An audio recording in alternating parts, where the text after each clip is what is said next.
ஒரு நாள் நான் மகேந்தர் ஃபோன் பண்ணுறாப்புல, இந்த மாதிரி கமல் சார் ஆஃபீஸில் இருக்கும்போது அங்கேருந்து ஃபோன் பண்ணுறாப்புல, மேடம் பேசணுமாண்டா. யாரா அப்படின்னு பார்த்தா ஸ்ரீபிரியா மேடம். ஸ்ரீபிரியா மேடம் வந்து உடனே வந்து நான் வந்து எனக்கு சின்ன வயசுலேருந்து அவங்க பார்த்துருக்காங்க. என்ன பற்றி தான் பேச போகிறாங்க, என்ன அப்ரிஷியேட் பண்ணுறேன். செம்மையாக இருந்துச்சுடா சீரியல், சூப்பர்டா, ஷமிதா பின்னிட்டாப்லடா. என்ன சொல்கிறீங்க அப்படின்னா, மௌனராகம் பார்த்தேன். என்ன ரியாக்ஷன், என்னம்மா நடிச்சான்னு 1/2 மணி நேரம் உன்னை பற்றி பேசினாங்க. Versatile actress Sripriya madam.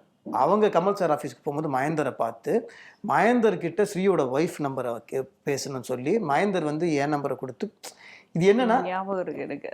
அதே மாதிரி வெண்ணிடாரைமூர்த்தி சாரும். ஆமாம், 2 பேருமே பேசினாங்க, husband and wife. Sripriya madam வந்து நான் ட்ரிவாண்ட்ரமில் இருந்தேன்.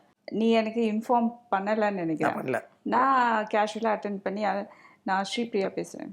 சொல்லுங்கள், மௌனராகம் பார்த்தேன். ஆனால் வாய்ஸ் வந்து கொஞ்சம் ரெக்கக்னைஸ் பண்ணேன். நான் சொன்னேன், மேடம் நீங்களா அப்படின்னா. ஆமாம்மா, நான் ஸ்ரீகிட்டேருந்து நம்பர் வாங்கினேன். ஓ அப்படியா மேடம், நீ உன் பேர் சொன்னோன்னா டபுள் கன்ஃபார்ம் ஆயிடுச்சு எனக்கு. அப்புறம் ரொம்ப அழகாக வந்து பேசினாங்க. நல்லா அந்த சின்ன சின்ன ரியாக்ஷன்ஸ் இதுதான் சொன்னாங்க. சொல்லிவிட்டு காட் பிளெஸ் சொல்லிவிட்டு வீட்டுக்கு வர சொன்னாங்க, சாப்பாடுக்கு வர சொன்னாங்க. அவ்வளோ க்யூட்டாக பேசினாங்க.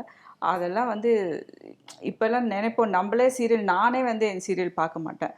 அப்படி இருக்கும்போது அவங்க பார்த்துட்டு டைம் எடுத்து ஒருத்தங்க கிட்டேருந்து நம்பர் வாங்கி அப்ரிஷியேட் அவங்களுக்கு பண்ணணும்னு அவசியமே இல்லை. அவ்வளோ பெரிய ஆர்டிஸ்ட்டு.